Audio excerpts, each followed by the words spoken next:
Jornal Metrópolis entrevista agora o deputado federal Aécio Neves, presidente nacional do PSDB. Deputado, muito obrigado pela entrevista e eu já começo com o tema da semana.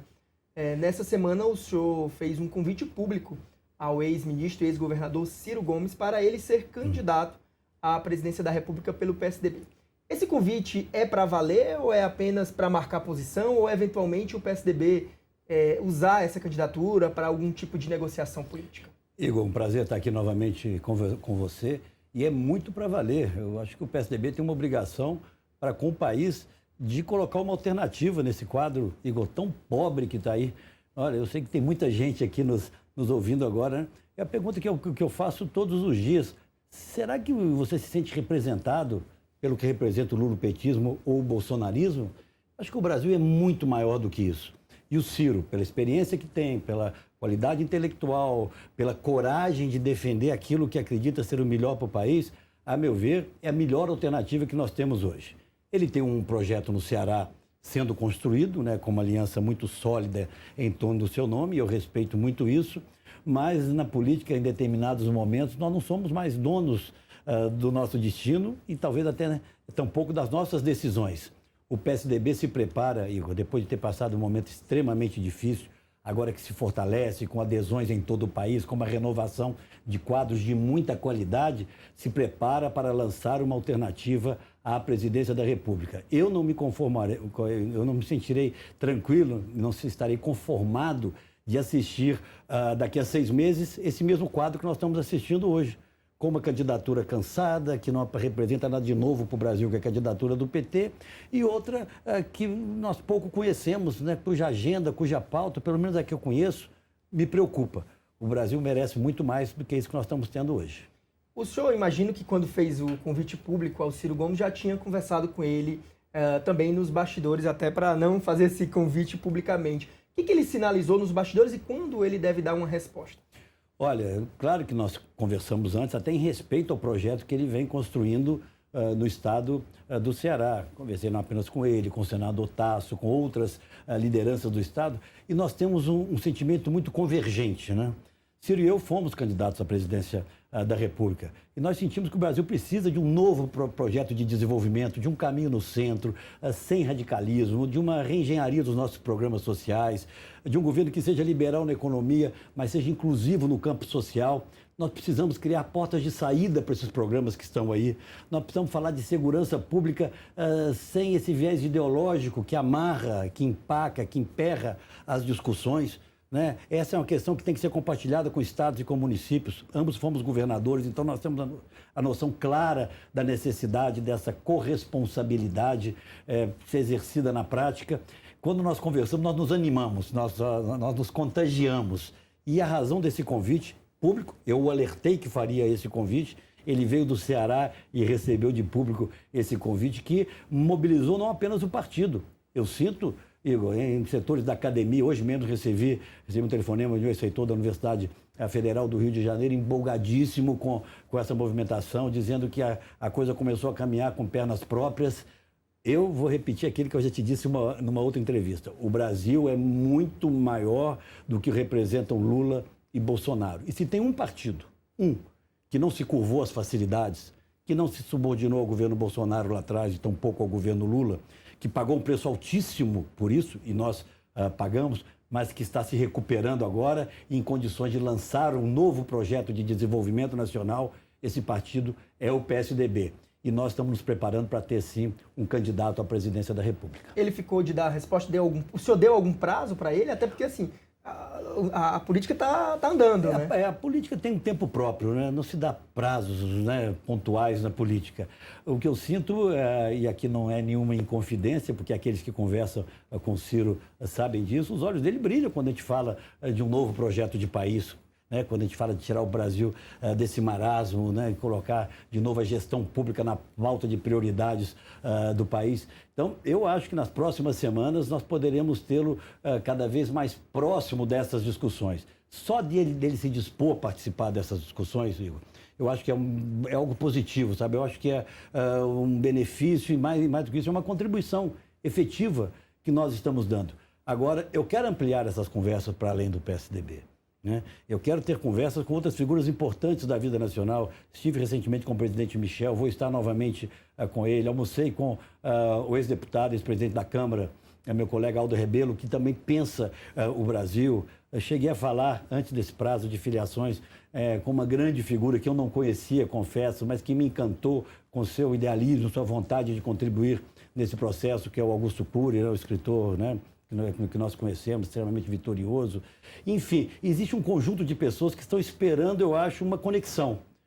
Repito, na hora que essa chama acender, né, na hora que houver um lampejo aí, eu acho que esse quadro pode mudar em benefício do país. E o meu papel é esse, é estimular, é motivar, é tentar convencer as pessoas de que o jogo não está jogado. E eu, intimamente, acho que o jogo ainda não está jogado. Isso que o leva a crer, a gente vê tanto as pesquisas de intenção de voto, quanto o histórico das últimas eleições, que está difícil de furar essa polarização. O que leva o senhor a crer que há um espaço, há uma avenida para essa chamada terceira via? Igor, conhecendo o Brasil, né? Eu fui governador por 2 mandatos, fui presidente da Câmara, né? Andei pelo Brasil como candidato à presidência da República. O Brasil não é isso aí apenas que nós estamos vendo nas pesquisas. Pelo menos 40%, e essas mesmas pesquisas mostram, do eleitorado, né, portanto, da população brasileira, vota no A porque rejeita o B, ou vota no B porque rejeita o A. É porque não estão tendo uma alternativa ainda ao centro. Olha, eu lutei muito em 22, vocês acompanharam isso de perto, para que o PSDB tivesse um candidato à presidência da República, e o meu candidato era Eduardo Leite. Eu acho até que ele teria dificuldade de vencer aquela eleição. Ali a polarização estava, a meu ver, mais vigorosa do que hoje, né? Infelizmente, não tivemos uma candidatura, aí a polarização toma conta de todo o espectro político, das discussões no Brasil, mas esses 40%, obviamente que eu não me refiro àqueles que estruturalmente, conceitualmente ou emocionalmente estão vinculados, seja ao que o lulopetismo representa, seja o que o bolsonarismo representa, esses 40% votam naquele que rejeitam menos, né? Não votam naquele que acham que pode arrumar o Brasil. E eu vou lhe ser muito franco, eu acho que as duas alternativas que estão aí não sinalizam para governos transformadores lá na frente, pelas amarras que elas já têm. Então, eu acho que o Brasil está precisando de uma lufada, sabe, de oxigênio, de ar novo, de gente nova. Eu espero que o Ciro possa aceitar essa convocação, mas eu não desistirei. Eu quero que o PSDB chegue lá nas urnas com uma alternativa com o número 45. Presidente, e o Ronaldo Caiado? Ele também se lançou como uma opção de terceira via, se lançou pelo PSD como pré-candidato à presidência da República. Ele não se encaixaria como essa possível terceira via e até para um possível apoio do PSDB? Olha, o governador Caiado tem seus méritos, portanto, né, eu acho até que quem se dispõe hoje a entrar numa disputa como essa já tem, né, inicialmente o meu respeito, mas ele não ocupará esse espaço por uma razão, a meu ver, primária. O seu partido, o PSD, não nasceu para liderar um projeto nacional. A lógica do PSD é outra. É estar em todos os governos, quaisquer que sejam eles. O PSD nasce no governo Dilma, já participando do governo Dilma. E de lá para cá, não deu um dia de serviço sequer na oposição. Porque a lógica dele é estar nos governos, sejam eles federais, seja o governo federal, sejam eles estaduais, sejam eles municipais, porque com isso vão ganhando musculaturas com os cargos que ocupam, fazem mais parlamentares, aumentam o fundo eleitoral, cooptam uns daqui, outros de lá, muitos nossos inclusive com acenos de tempo de televisão, né, convênios, enfim, fundo eleitoral, mas jamais conseguirão construir um projeto nacional, na minha modesta avaliação, por uma razão óbvia, e eu exemplifico isso. Como o candidato do PSD vai chegar no Rio de Janeiro e defender um projeto real para o país, se o candidato do PSD está lá já abraçado com Lula? Aí ele pega ali a 0,40 indo para a minha terra, para a minha Minas Gerais, né? Não precisa chegar nem em Belo Horizonte. Lá em Juiz de Fora ele já vai saber que o candidato do PSD está abraçado com Bolsonaro ou com bolsonarismo. Chega na Bahia, é com petismo e por aí vai. Né? Em São Paulo, com bolsonarismo. Então, o PSDB, eu não gosto de falar que se enfraqueceu muito, mas o PSDB passou por uma lipoaspiração, está hoje mais esbelto, musculoso, mas nós temos um ingrediente, Igor, fundamental que outros não têm. Nós temos liberdade.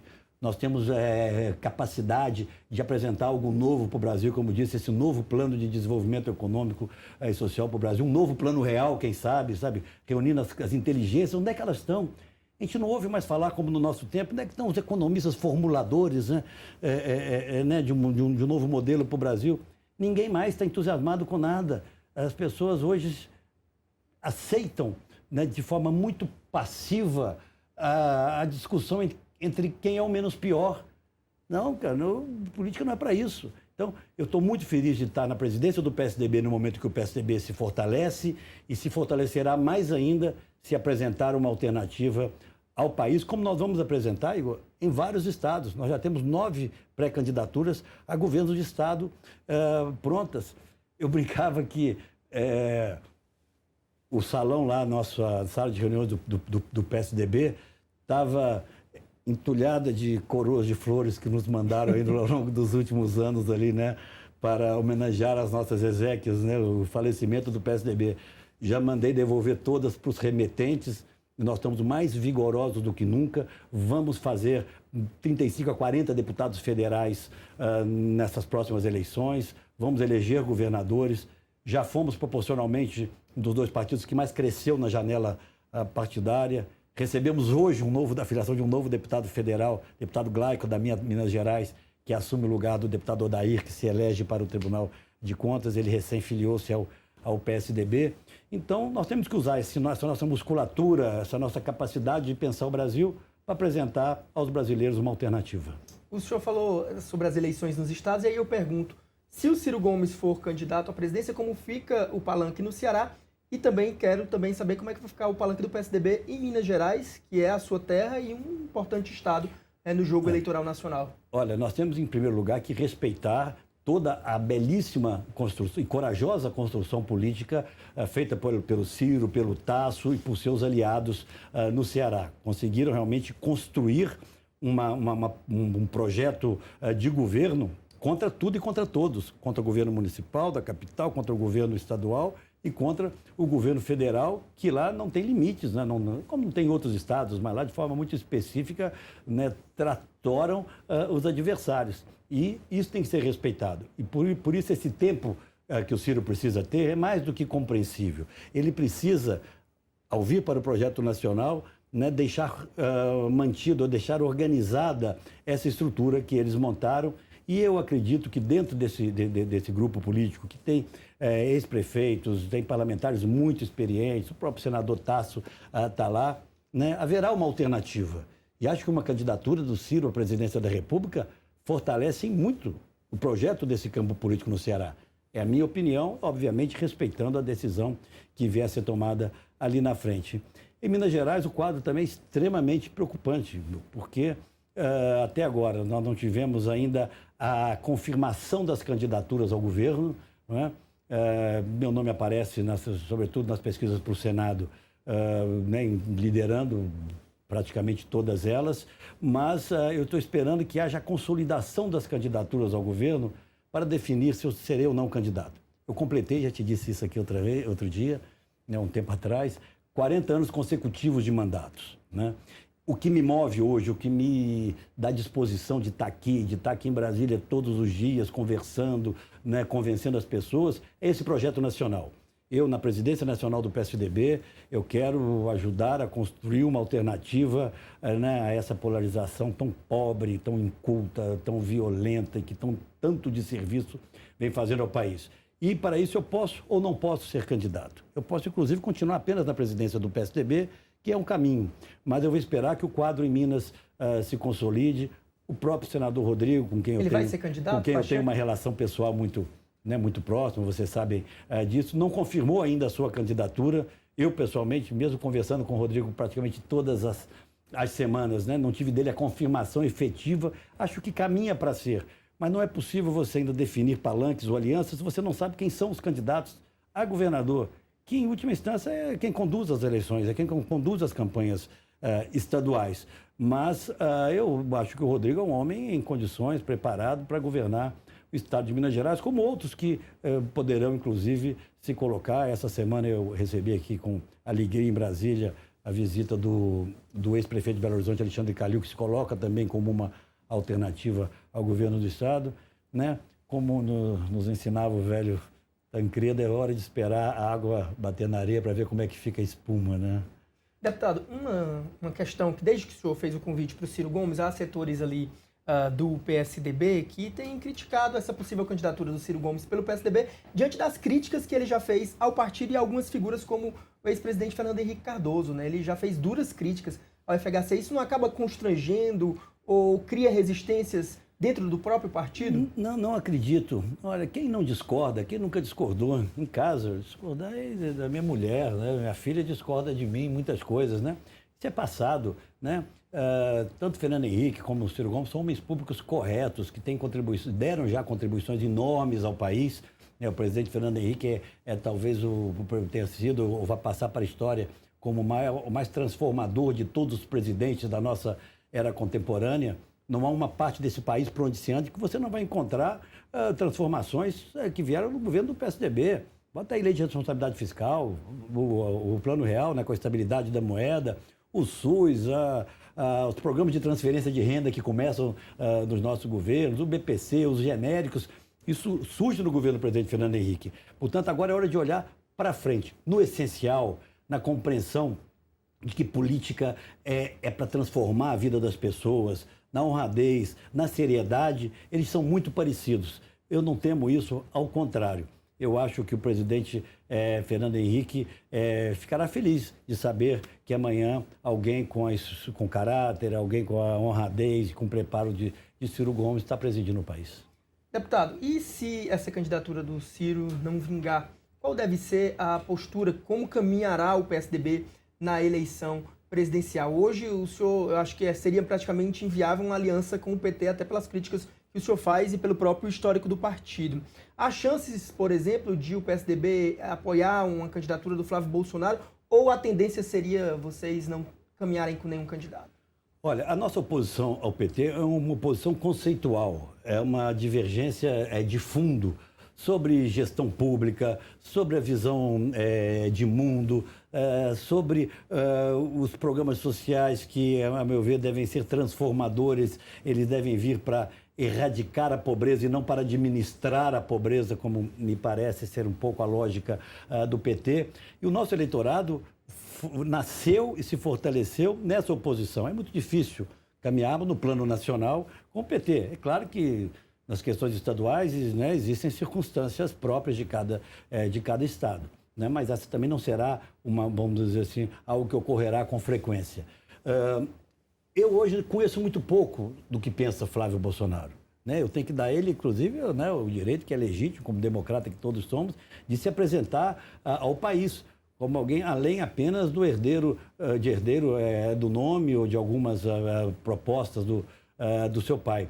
O Brasil precisa de alguém que caminhe pelo centro. Ele vai demonstrar capacidade de fazer essa travessia, o tempo é que vai dizer. Enquanto isso, eu vou buscar construir com essas pessoas, me referi a algumas delas, e com outras, e com a própria sociedade, um debate mais amplo, uma alternativa ao centro. O Brasil merece, nem que seja, Igor, para qualificar a discussão, nem que seja para questionar um extremo e outro. Esse é o papel do PSDB. Nós estamos livres, leves, soltos, com independência e acho que com autoridade política para participar desse debate. Eu espero que seja com Ciro. Se não for com Ciro, nós vamos encontrar uma outra alternativa. Deputado, vamos mudar um pouco de assunto. O Brasil vive atualmente, além dessa questão eleitoral, vive aí uma crise, digamos assim, com essas investigações do caso Master, que tem atingido, inclusive, de certa forma, ministros do Supremo Tribunal Federal. Você acha que está na hora de uma reforma do judiciário ou de o próprio judiciário fazer uma autocontenção, como alguns próprios ministros têm defendido isso? Ô Igor, eu acho que independente de quem seja o próximo presidente da República, essa discussão é inexorável, ela é inadiável. E não falo apenas do judiciário, eu falo do legislativo. Nós precisamos fazer uma reorganização dos limites de cada poder. Começo pelo legislativo para chegar no judiciário. Eu sou um parlamentar de muitos mandatos, fui líder na Câmara durante muitos anos, um ano de grandes reformas, que foi no período do Fernando Henrique, fui presidente da Câmara, e acho que há hoje um exagero na execução orçamentária por parte do Congresso, ou pelo menos uma desconexão dessa execução das prioridades reais do país.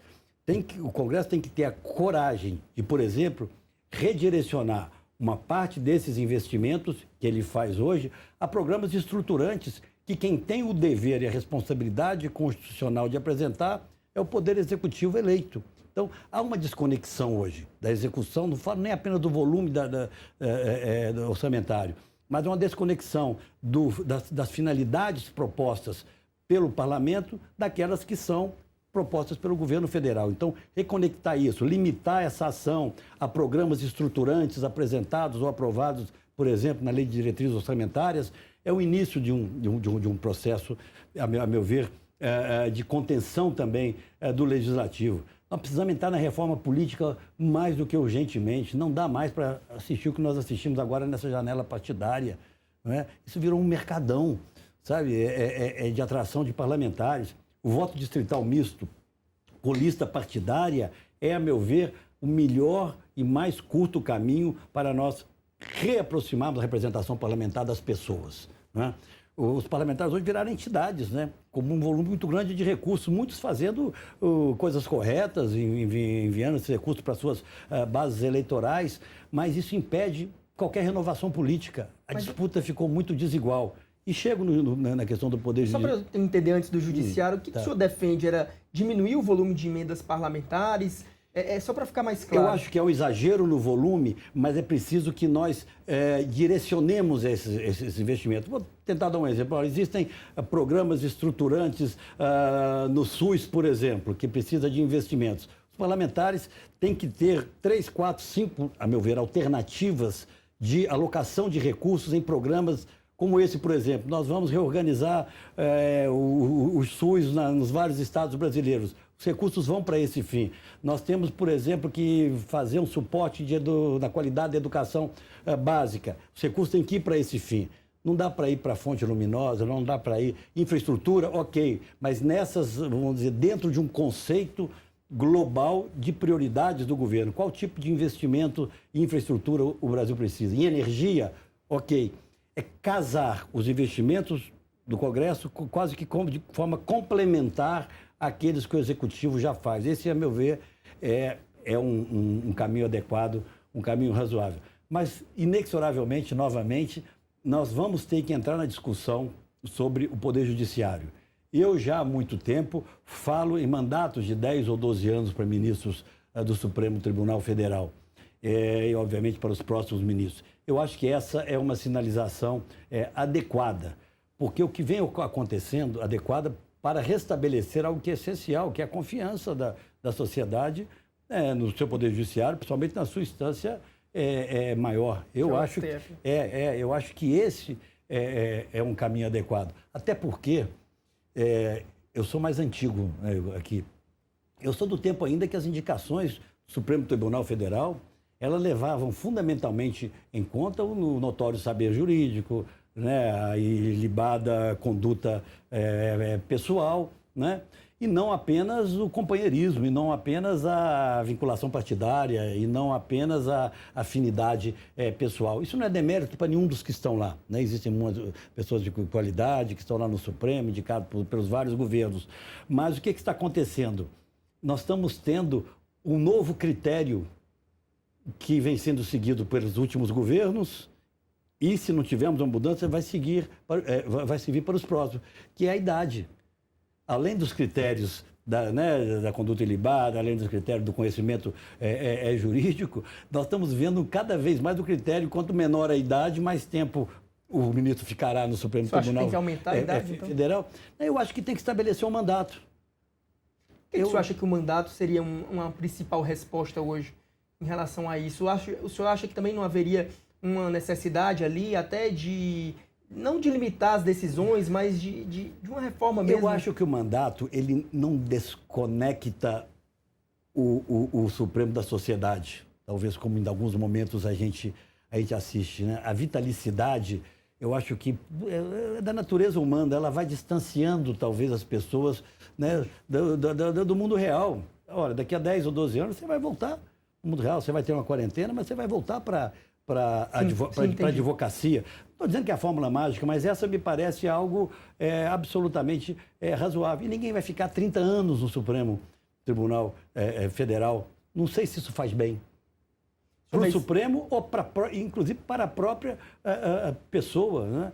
Então, essa é uma preocupação que eu tenho. Se você fizer, eu não tenho esse cálculo aqui, mas se você vai olhar que na última década, nós devemos ter tido a indicação dos mais novos ministros do Supremo Tribunal. Não que isso seja um defeito, mas entrou como um critério relevante e, a meu ver, não precisaria ser.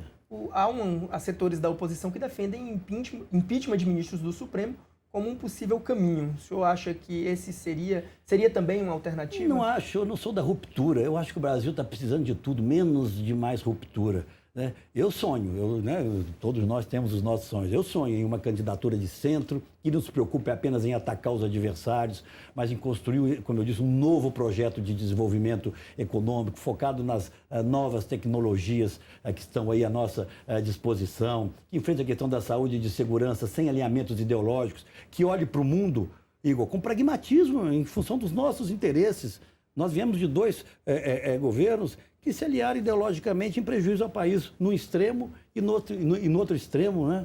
Nós perdemos muito tempo. Então, eu acho que o Brasil mais precisa de pacificação. Se eu pudesse sugerir a um candidato do PSDB, um candidato que nos lidere nesse processo eleitoral, eu diria isso, meu amigo, não olhe para os lados, olhe para frente, olhe para o futuro, que eu tenho certeza que muitos brasileiros vão lhe acompanhar. Presidente, há uma crítica também, aqui ainda falando um pouco de Supremo Tribunal Federal, em relação ao ministro do STF, Alexandre de Moraes. O senhor é um observador da vida política, uma pessoa que conversa com todo mundo, que tem uma postura moderada, e aí eu peço para o senhor fazer uma avaliação. O senhor acha que o ministro Alexandre de Moraes cometeu alguns excessos nessa sua atuação nos últimos anos, ou o senhor acha que tudo que ele fez foi necessário para a preservação da democracia, como ele sustenta? Não existe ninguém que tudo que fez foi absolutamente correto. Mas a marca do ministro Alexandre, essa é que a história registrará na minha avaliação, é de alguém que foi absolutamente firme e determinante para que nós não corrêssemos o risco de perder o nosso mais valioso bem. E olha que isso, né, me remete à minha própria história, que são as liberdades democráticas, as nossas instituições sólidas e funcionando, né? Eu brinco que eu sou não filho, eu sou neto da democracia no Brasil. Acho que essa foi a grande contribuição que o ministro Alexandre deu e é essa que eu acho que a história haverá de registrar. Recentemente, o senador Alessandro Vieira apresentou um relatório lá na CPI do crime organizado pedindo ali, sugerindo o indiciamento de ministros do Supremo e houve uma reação forte, né, dos ministros do Supremo pedindo investigação. O senhor acha que nesse caso houve exageros dos dois lados? Como é que o senhor avalia essa situação? Olha, eu li o relatório do senador Alessandro e achei, e digo isso aqui com muita franqueza, absolutamente frágil, não é? É natural que se investigue, é natural, até porque a CPI tinha um escopo, que era a investigação em relação ao crime organizado e suas conexões. Eu acho que ninguém está isento de investigações, mas na hora que ele se concentra no relatório final em 3 figuras do Supremo Tribunal Federal, eu acho que ele acabou apresentando mais uma peça eleitoral do que um documento com bases para seguir adiante, tanto que foi rejeitado no próprio ambiente da CPI. Mas quando o Supremo reage pedindo a investigação contra o parlamentar, isso não atenta contra a chamada imunidade parlamentar? Olha, eu não quero entrar nesse juízo de valor porque eu não sei nem em que termos se deram essas, vamos dizer, essas reações. Mas eu compreendo que alguém, por exemplo, como o ministro Gilmar, esteja indignado ao ver que em razão de uma decisão proferida por ele, dentro das suas atribuições constitucionais, ele passa a ser indiciado na exposição dessa grandeza, né? São todos seres humanos, né? E eu compreendo, sobretudo alguém com a história, com a qualidade intelectual e com o espírito público do ministro Gilmar, tenha se sentido atacado na sua honra. Mas esse é o problema do Brasil de hoje, que nós estamos ficando só nesses temas, né? Onde é que está a grande discussão, por exemplo, do projeto de segurança pública? O governo mandou, ficou no meio do caminho, por quê? Porque o embate ideológico o paralisou, né? A educação pública no Brasil se deteriora a cada ano. Onde é que está um esforço coletivo também dos entes federados para fazermos avaliação de desempenho? Eu fui governador, eu digo isso com autoridade, quem governou por 8 anos, Levei Minas Gerais a ter a melhor educação fundamental do Brasil em todas as séries do ensino fundamental. Porque eu era mágico? Não. Porque eu tinha método, eu tinha gestão. Nós fazíamos avaliação de desempenho ao final de cada ano. Quando crescia a nota média de determinada sala, todas as pessoas envolvidas naquele processo, desde a merendeira, desde o segurança da porta da escola, todos os pais e alunos entravam nesse movimento porque todos ganhavam um salário a mais no final do ano. Isso eu fiz em todas as áreas. Essas discussões deixaram de acontecer, né? O Brasil está ficando no tempo, paralisado, repito, por uma polarização que muito, muito mal vem fazendo ao país e não representa o sentimento de boa parte da população brasileira, na minha modestíssima avaliação. Deputado, para encerrar, a gente falando ali de indicações ao STF, o presidente Lula indicou o ministro Jorge Messias. Qual a sua avaliação sobre essa indicação e se o senhor deu alguma orientação lá para o PSDB no Senado em relação a essa indicação? Olha, pelo que eu saiba, não há nada que desabone o ministro Messias. Ele vem um pouco nesse perfil, né, do mais próximo, mais jovem, que eu posso desejar que ele tenha êxito na sua missão. Ouvi de outros ministros do Supremo que respeitam muito a sua qualidade técnica, mas nós estamos falando aqui em sonhos. Eu continuo sonhando em que nós vamos ter lá na frente ministros do Supremo Tribunal Federal, nomeados não apenas pelas relações pessoais, por mais qualificado que deva ser, ou que deve ser o ministro Messias, mas eu acho que nós vamos deixar de ter um perfil do Supremo, do plenário do Supremo Federal, dividido entre tendências ideológicas ou entre partidos políticos. O melhor é que todos fossem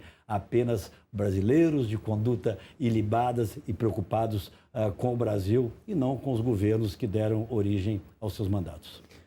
Deputado, muito obrigado pela entrevista e a gente volta a conversar aí ao longo do ano, porque esse ano vai ser de muita notícia, sobretudo de política, que é o que a gente gosta. Parabéns aí a você pelo trabalho, estarei sempre às ordens aqui no Congresso Nacional. Você acompanha a íntegra dessa entrevista no YouTube do Metrópolis e também nas redes sociais e, claro, na coluna Igor Gadelha.